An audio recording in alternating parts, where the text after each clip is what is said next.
अस्सलाम वालेकुम बेटा, this is Salman, your physics teacher. हमने लास्ट लेक्चर में जहाँ तक डिस्कस किया था उसके बाद हमें आगे बात करनी है। इस वक्त हमें बात करनी है लेक्चर नंबर 21 से रिलेटेड। मेरे प्यारे बच्चों, बेटा उम्मीद करता हूँ आप सब खैरियत से होगे, अपना बहुत ख्याल रख रहे होगे और हर एक टॉपिक को बहुत अच्छे से रिव्यू कर रहे होगे और डील कर रहे होगे। हमने लास्ट लेक्चर में जो डिस्कस किया था वो थर्ड इक्वेशन ऑफ मोशन तक हमने बात की थी और अब तक हम लोगों ने जो कॉन्सेप्ट डील किया उस कॉन्सेप्ट के अकॉर्डिंग हमने चैप्टर नंबर 3 जो है वो थ्योरेटिकल पॉइंट ऑफ व्यू से कंप्लीट कर लिया।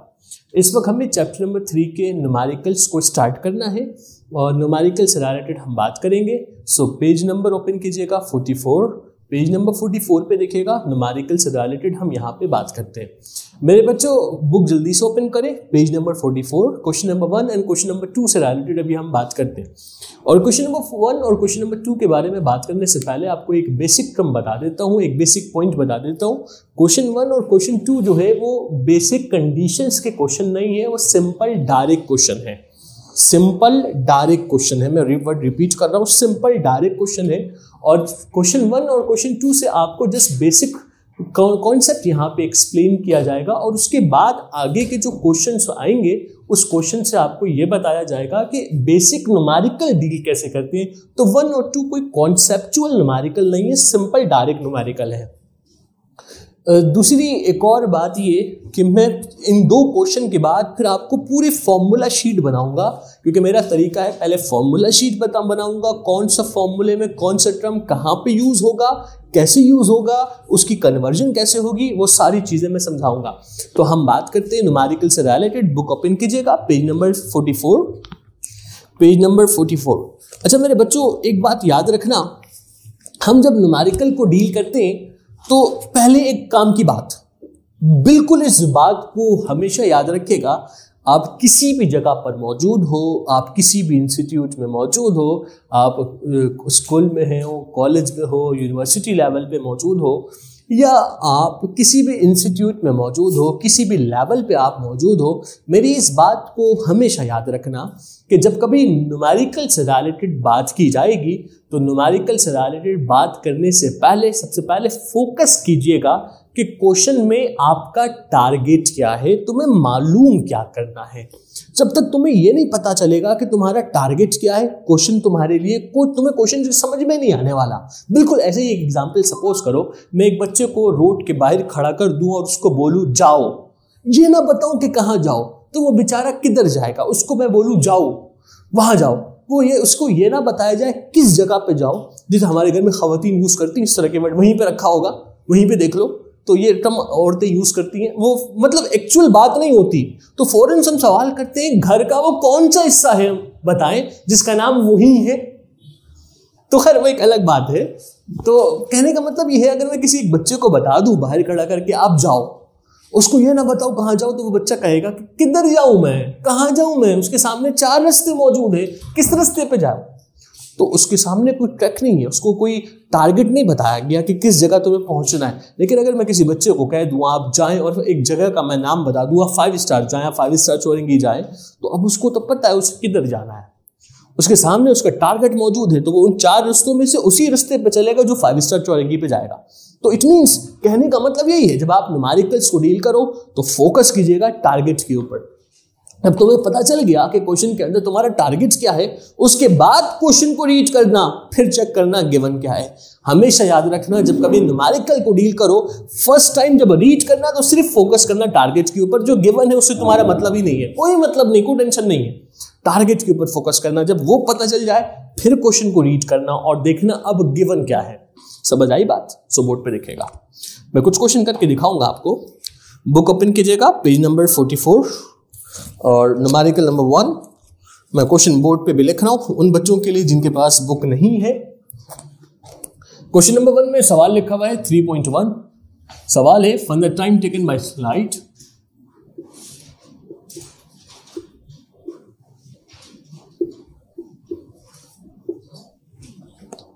find the time taken by sunlight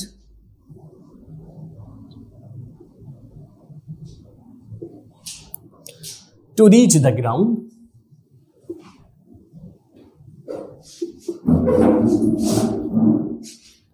find the time taken by sunlight to reach the ground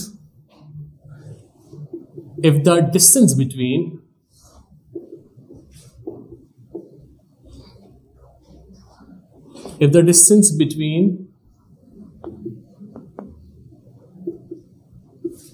the sun and the earth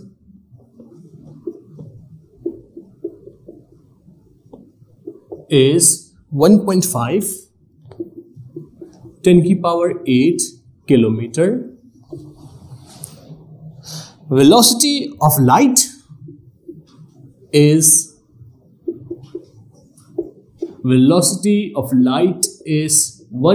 3 exponent 8 metre per second. ठीक है मेरे बच्चों, मैंने बोर्ड के ऊपर आपके सामने क्वेश्चन को ड्रॉ कर दिया. अब इस क्वेश्चन से रिलेटेड अब हम बात करेंगे. सर सवाल क्या लिखा हुआ, क्वेश्चन को रीड करो, फोकस किस पे करोगे, टारगेट पर.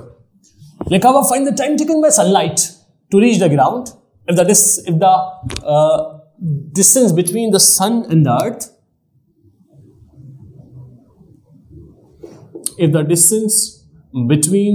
and the earth is 1.8 10 की power 8 kilometre. The velocity of light is 3 exponent 8 metre per second. Question के पहले वर्ड में उसने मेंशन कर दिया तुम्हारा टारगेट क्या है. वो क्या कहता है, देखो बेटा, क्वेश्चन के पहले वर्ड में find the time taken by light. It means इस क्वेश्चन के अंदर तुम्हें मालूम करनी है टाइम को. Find the time taken by light, find the time taken by sunlight to reach the ground. मतलब एक रे ऑफ लाइट को सूरज से जमीन तक पहुंचने में कितना टाइम लगेगा आप मालूम करके बताओ. Find the time taken by sunlight to reach the ground. It means इस क्वेश्चन के अंदर तुम्हें टाइम मालूम करनी है. फिर क्या कहता है, if the distance between the sun and the earth is 1.5 exponent 8 kilometre and the velocity of light is 3 exponent 8 metre per second. एक बात याद रखिएगा, आपने सबसे पहले टारगेट के ऊपर फोकस किया. एक बात हमेशा याद रखना, जब कभी न्यूमेरिकल को हम यूज करेंगे हमेशा एसआई सिस्टम में बात करेंगे, हमेशा एसआई सिस्टम में हम काम करेंगे, सिस्टम ऑफ इंटरनेशनल में हम काम करेंगे. अगर सिस्टम ऑफ इंटरनेशनल में नहीं होगा तो आप कन्वर्ट करवाएंगे. ठीक है, मैं कन्वर्जन फैक्टर लिखता रहूंगा. आपने क्या करना है, अपनी कॉपी के साइड पे रेफर में हर न्यूमेरिकल के आगे उसका कन्वर्जन फैक्टर पेंसिल से लिखते रहना. तो इट मींस इस क्वेश्चन में कहा यह गया, सपोज करते हैं ये है एक सन है. क्या है बेटा, देयर इज अ सन, सूरज है ये सन. देयर इज एन अर्थ, ये एक अर्थ है. ठीक है बेटा, क्या है, अर्थ. कहता है रे ऑफ लाइट सूरज से जमीन पे आ रही है. ठीक है, मैंने कुछ रेस को ड्रॉ कर दिया. वो कहता है कुछ रे ऑफ लाइट सन से ट्रेवल करते हुए अर्थ पे पहुंचती है. कहता है उसे सन से अर्थ पे पहुंचने में कितना टाइम लगेगा, वो टाइम मालूम करके बताओ. अगर सन और अर्थ के बिटवीन जब रे पहुंच रही है और उसने जो डिस्टेंस कवर्ड किया यानी एस, अगर वो 1.5 10 की पावर 8 किलोमीटर है और अगर उसकी वेलोसिटी 3 × 10 की पावर 8 मीटर पर सेकंड है, तो अब उसका टाइम क्या होगा. अगर वो इतना डिस्टेंस कवर्ड करे इतनी वेलोसिटी के साथ, तो वो कितने टाइम को टेकन करेगी, मालूम करके बताएं. सो अगर मैं क्वेश्चन से रिलेटेड यहां पे डाटा ड्रॉ करूं, बोर्ड पे देखिएगा मेरे बच्चों, मैंने मेंशन किया डाटा. ये दो क्वेश्चन सिंपल कंडीशन के हैं. इसके बाद जो क्वेश्चन आएंगे वो कॉन्सेप्चुअल होंगे. सबसे पहले हमें वेलोसिटी बता दी गई 3 × 10 की पावर 8 मीटर पर सेकंड. हमें डिस्टेंस बताया गया यानी s, दैट इज 1.5 10 की पावर 8 किलोमीटर. सर वेलोसिटी की ऐसा यूनिट्स क्या होती है, मीटर पर सेकंड. और आपके सामने क्या लिखा हुआ, मीटर पर सेकंड. सही है सर, कन्वर्टेड है, मतलब ये ऑलरेडी ऐसा सिस्टम में है. डिस्टेंस की ऐसा यूनिट्स क्या होती है, मीटर. यहां क्या है, किलोमीटर. अब क्या होगा सर, तो याद रखना किलोमीटर और मीटर के बारे में, अगर किलोमीटर से मीटर में या मीटर से किलोमीटर में जाना हो तो डिवाइड करवाते हैं 1000 से, और किलोमीटर से मीटर में आना हो तो मल्टीप्लाई करवाते हैं 1000 से।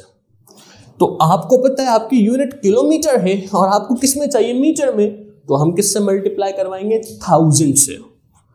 और से देखिएगा, इट मीन्स 1.5 मल्टीप्लाई 10 की पावर 8, इसे मल्टीप्लाई करवाया 1000 से। मैंने आपको पहले भी बताया था कि 1000 का बेसिक मतलब होता है 10 की पावर 3, ठीक है। कैसे, 10 multiply 10 multiply 10, 10 10s are 100, 100 10s are 1000, ठीक है। तो इट मीन्स, तो क्या मैं इस 1000 को 10 की पावर 3 लिख सकता हूं? बिल्कुल सर, आप लिख सकते हैं। तो इट मीन्स 1.5, दोनों का बेस क्या है, सेम है, एक बार लिखा, पावर को ऐड करवा दो, 8 + 3, तो क्या बनेगी वैल्यू हमारे पास, 1.5 इंटू 10 की पावर क्या बना, 11 इन टर्म ऑफ मीटर। ये किसकी वैल्यू है, एस यानी डिस्टेंस की वैल्यू है। देखो आगे जगह नहीं था तो मैंने नीचे कर लिया, कर सकते हैं आप।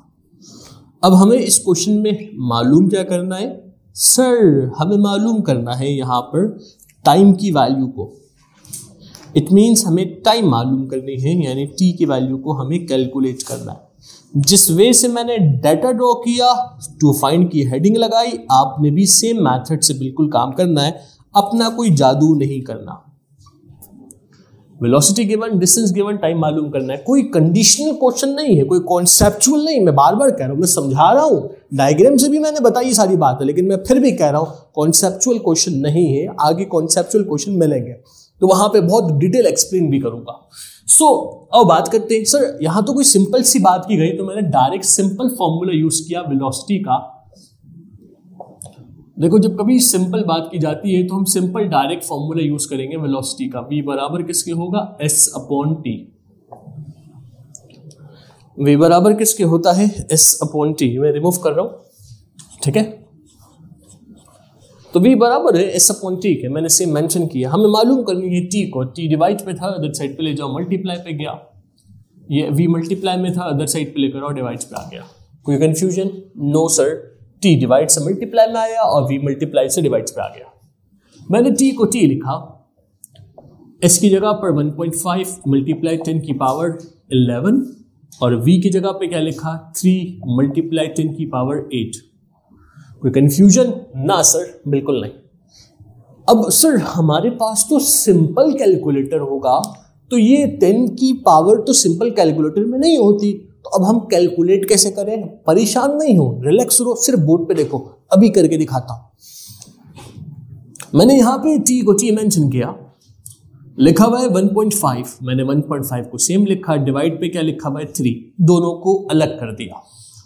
लिखा हुआ है मल्टीप्लाई 10 की पावर 11, सेम लिखा। अगर मैं इसे उठा के ऊपर ले जाऊं, आपको पता है जब कभी ये सिस्टम को डिनोमिनेटर से उठा के नोमिनेटर पे लेके जाते हैं तो पावर का साइन चेंज हो जाता है। नीचे +8 था, ऊपर जाके क्या बनेगा, -8 बन जाएगा। ठीक, ओके सर।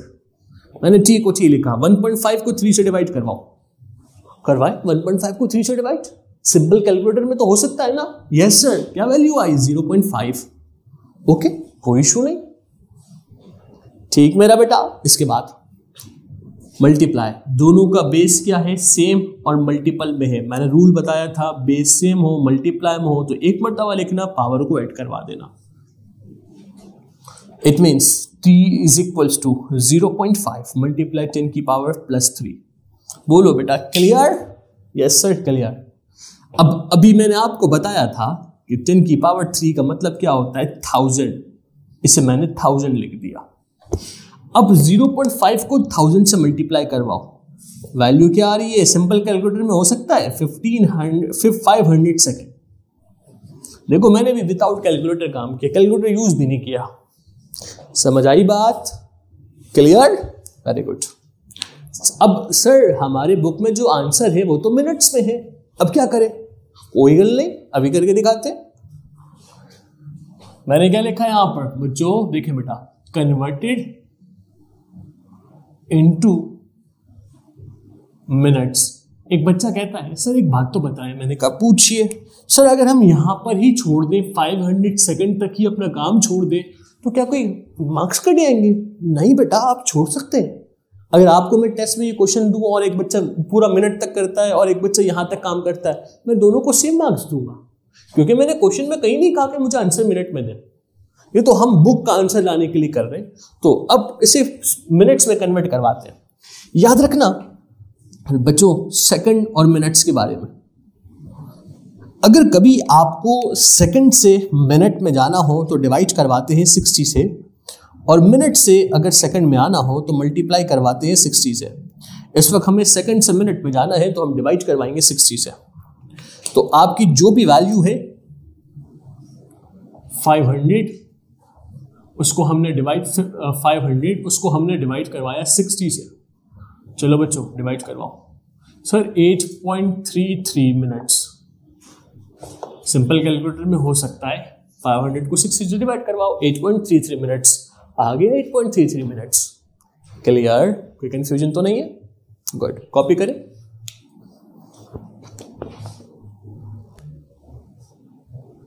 ओके बच्चों, सो अभी हमने डिस्कस किया था एक क्वेश्चन नंबर 1। अब हम आगे बात करते हैं क्वेश्चन नंबर 2 से रिलेटेड। सो बोर्ड पे देखिएगा, क्वेश्चन नंबर 2 से रिलेटेड हम बात करते हैं। और कैमरे के आगे बेटा बोर्ड है, कैमरे के पीछे कुछ और है। सो देखिएगा, बात करते हैं यहाँ पर क्वेश्चन नंबर 2 से रिलेटेड, और क्वेश्चन नंबर 2 की बेसिक कंडीशन से रिलेटेड हम बात करते हैं। तो क्वेश्चन नंबर 2 में सवाल क्या लिखा हुआ, page number 44। A person here the eco of his own sound from a distance hill after 2 seconds. How far is the person away from the hill if the speed of sound is 330 meters per second? It means question number 2. A person here, the echo of his own sound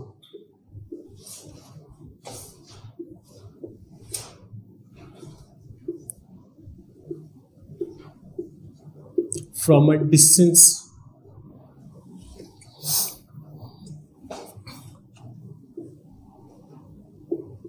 hill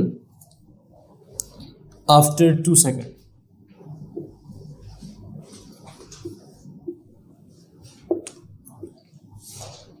How far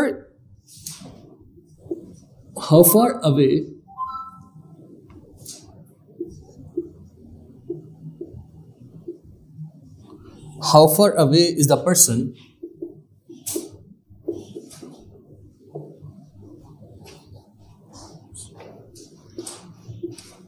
from the distance hill?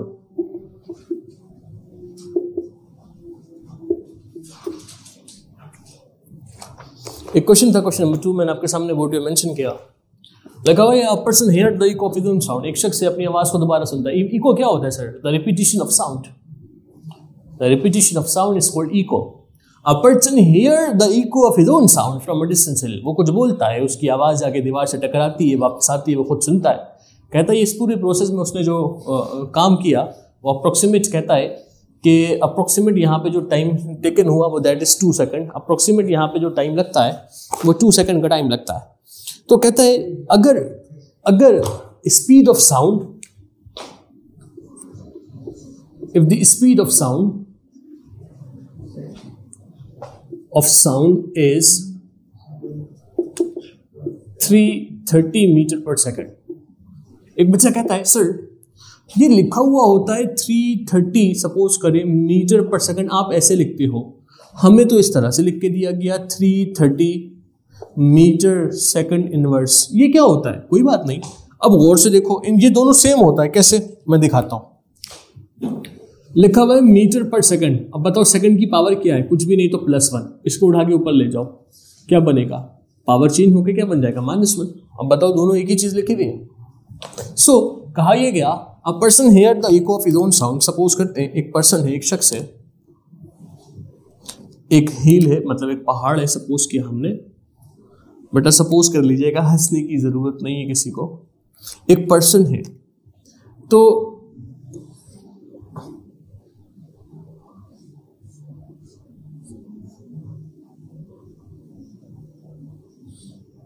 एक person है suppose करते हैं, और एक person जो है वो एक डिस्टेंस हिल से कुछ फासले पे मौजूद है। कहता ये है कि भाई एक पर्सन है वो अपनी आवाज़ को कुछ दोबारा सुनता है, वो कुछ बोलते हैं, उनकी आवाज़ जाके टकराती है दीवारों पे, मतलब पहाड़ों से, और टकराकर फिर वो वापस आती है, और जब वो वापस आती है तो वो अपनी आवाज़ को खुद दोबारा सुनते हैं। कहता है इस पूरे प्रोसेस में जो टाइम लगता है वो 2 सेकंड का लगता है, ये टोटल टाइम है 2 सेकंड। अगर जाना, हटा के टकराना, फिर वापस आना अगर 2 सेकंड है तो मतलब जाने में 1 सेकंड लगेगा और आने में 1 सेकंड लगेगा, मतलब जाने में कितना लगेगा 1 सेकंड। और हम जब कभी न्यूमेरिकल में बात करते हैं, फिजिक्स में बात करते हैं, तो हम कभी भी टोटल टाइम के बारे में बात नहीं करते डायरेक्टली, हम या तो जाने वाले टाइम को लेते हैं या फिर आने वाले टाइम को। फिर वो कहता है कि अगर इसके बिटवीन जो डिस्टेंस है वो डिस्टेंस मालूम करो। फिर वो कहता है अगर इसकी वेलोसिटी, स्पीड ऑफ साउंड की वैल्यू अगर 330 मीटर पर सेकंड है तो मालूम करके बताए कि इसके बिटवीन डिस्टेंस क्या होगा। अगर ये कुछ बोलता है, आवाज़ जाके टकरा के वापस आती है 2 सेकंड में, तो कहता है अगर इसके बोलने की वेलोसिटी यानी साउंड की वेलोसिटी 330 मीटर पर सेकंड है तो इस पर्सन और इस हिल के बिटवीन का डिस्टेंस क्या है मालूम करें। सो हमने मेंशन किया सबसे पहले डाटा, बहुत सिंपल सा क्वेश्चन है। सबसे पहले हमें कहा यह गया कि भाई हमें टोटल टाइम बताया गया 2 सेकंड, लेकिन हमें क्या कौन सा टाइम चाहिए, जाने का या फिर आने का। तो जाने में कितना लगेगा, small T which is 1 second, और वेलोसिटी ऑफ साउंड हमें कितना बताया गया 330 मीटर पर सेकंड। सिर्फ 2 को हमने 1 क्यों लिया, क्योंकि टोटल 2 है, जाना टकरा के वापस आना 2 है, तो जाने में कितना लगेगा 1 सेकंड लगेगा। इट मीन्स हमने यहां पे मेंशन किया टी की वैल्यू है 1 सेकंड। टू फाइंड में आते सॉरी बेटा, यहां देखिएगा, अब हम मालूम करते हैं इनके बिटवीन के डिस्टेंस को। हम डिस्टेंस की वैल्यू को यहां पे कैलकुलेट करते हैं, बात करते हैं सोल्यूशन से रिलेटेड, और फॉर्मूले को यूज करते हैं और कैलकुलेशन को परफॉर्म करेंगे। यहां पर मैंने मेंशन ये किया कि v बराबर है किसके, s अपॉन टी के। s को सेपरेट करो, t मल्टीप्लाई में डिवाइड पे है, अदर साइड पे ले जाओ मल्टीप्लाई में, तो v मल्टीप्लाई किससे हुआ, t से, s क्या हुआ सेपरेटेड। अब पहले लेफ्ट को लिखो या राइट को लिखो, बात एक ही है। मैंने s is equal to v into t लिख दिया। v की जगह पे क्या लिखूंगा 330 और t की जगह पर 1, क्या बनेगा 330 को 1 से किया तो 330 मीटर, क्योंकि डिस्टेंस की यूनिट मीटर होती है। समझ आई बात। देखो टोटल टाइम 2 सेकंड था। फिजिक्स में जब न्यूमेरिकल पॉइंट ऑफ व्यू से बात होती है तो कोई एक टाइम लेते, जाने का या आने का, टोटल नहीं लिया जाता, इसलिए मैंने 1 सेकंड लिया। ठीक है, ये था हमारी कैलकुलेशन। होप सो कि आप सबको समझ में आ गया होगा। इंशाल्लाह इसकी प्रैक्टिस कर दीजिएगा। नेक्स्ट लेक्चर में हम आगे के कॉन्सेप्ट के बारे में बात करेंगे। मेरे बच्चों अपना बहुत ख्याल रखिएगा। Thank you so much. अल्लाह हाफिज़।